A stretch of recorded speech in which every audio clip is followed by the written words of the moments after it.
this time it goes a little deeper. He was very critical of the fact that Caitlin Clark was not put on the Olympic team last year. Now, Mychal Thompson has never been shy about his Caitlin Clark fandom, nor is he during one of the things we're going to take a look at.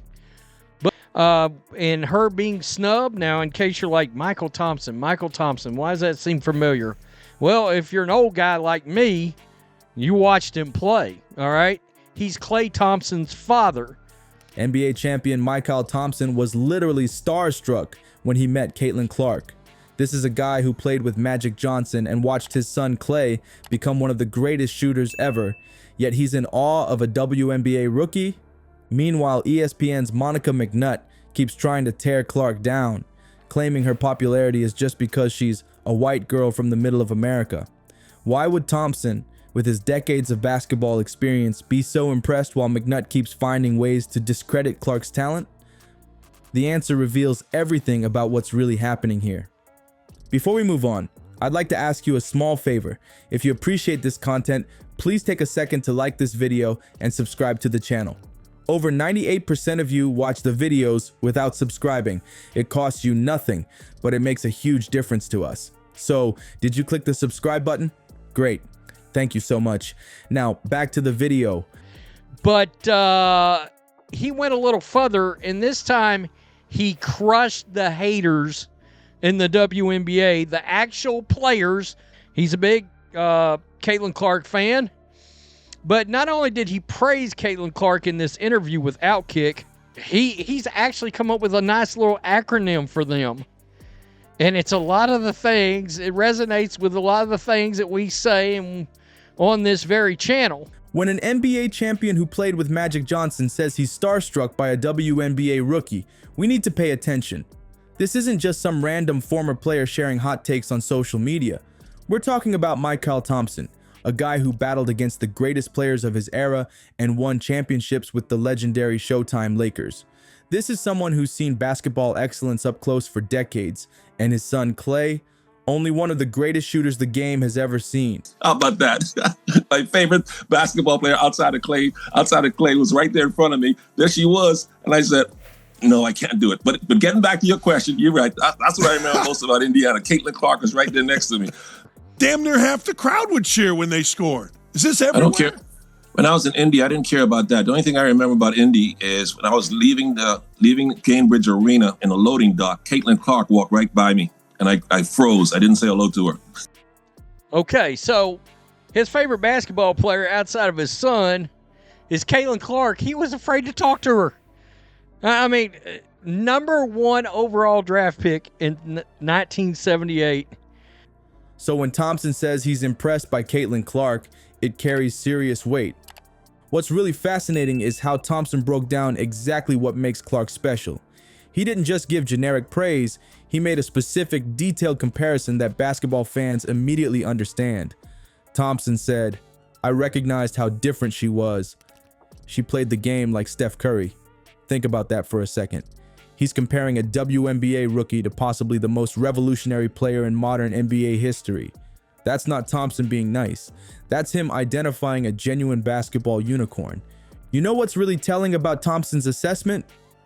The Indiana Fever scheduled an unprecedented 41 nationally televised games for 2025. Networks don't make those kinds of commitments because of a player's background or demographics. They do it because that player's on-court performance draws viewers. It's about the product on the floor, and Clark delivers a product that people can't get enough of. Meanwhile, what's McNutt's take? That Clark's popularity is mainly because she's white and from the Midwest. Are you kidding me? That completely dismisses the years of skill development, the countless hours in the gym, and the basketball IQ that has NBA legends like Thompson starstruck. It's like saying Curry is popular because of how he looks, rather than because he fundamentally changed how basketball is played. Thompson's perspective comes from decades of experience at basketball's highest levels. He has the credibility to recognize genuine talent when he sees it, and he sees something in Clark that transcends all the noise about demographics. He sees a basketball revolutionary who's changing the women's game with exceptional shooting range and court vision, just like Curry did for the NBA. Thompson didn't just stand up for Clark. He created an entire psychological framework to explain why critics like McNutt seem determined to diminish her achievements.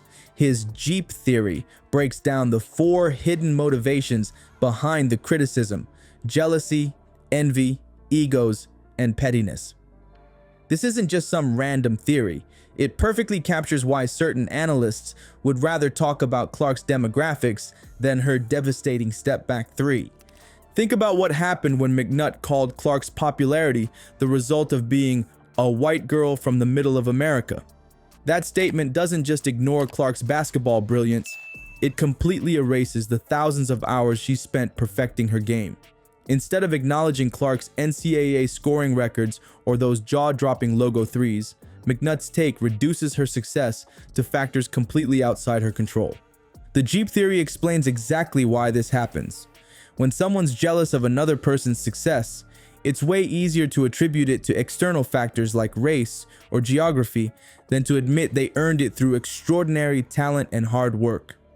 It's Psychology 101. If I can convince myself your success came from privilege rather than skill, I don't have to feel bad about my own shortcomings. What's wild is that fans from all backgrounds immediately called this out. The backlash against McNutt wasn't coming from one demographic. It came from diverse fans who rock Clark's jersey because she plays with fearlessness and competitiveness. These fans don't care about where she's from. They care about how she electrifies the court with her play. Look at the pattern in McNutt's commentary. She consistently shifts the criteria for evaluating Clark depending on what makes her look worse. 1 minute it's about stats, then when the stats favor Clark, suddenly it's about something else. Thompson's Jeep theory gives us the perfect lens to spot this kind of criticism versus legitimate basketball analysis.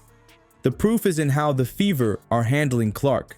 They're not building around her demographic profile. They're designing offensive systems that maximize her court vision and shooting range.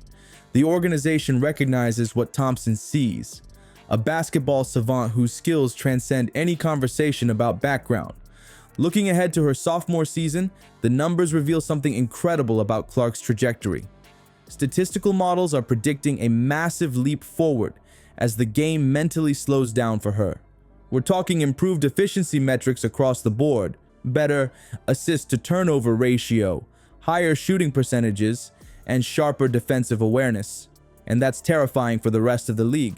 What's even more exciting is how the Fever's coaching change to Stephanie White signals a complete philosophy shift. They're not trying to force Clark into some cookie-cutter system. Instead, they're building around her generational talent with a make plays not run plays mentality that gives her freedom to create. That's basketball brilliance being recognized.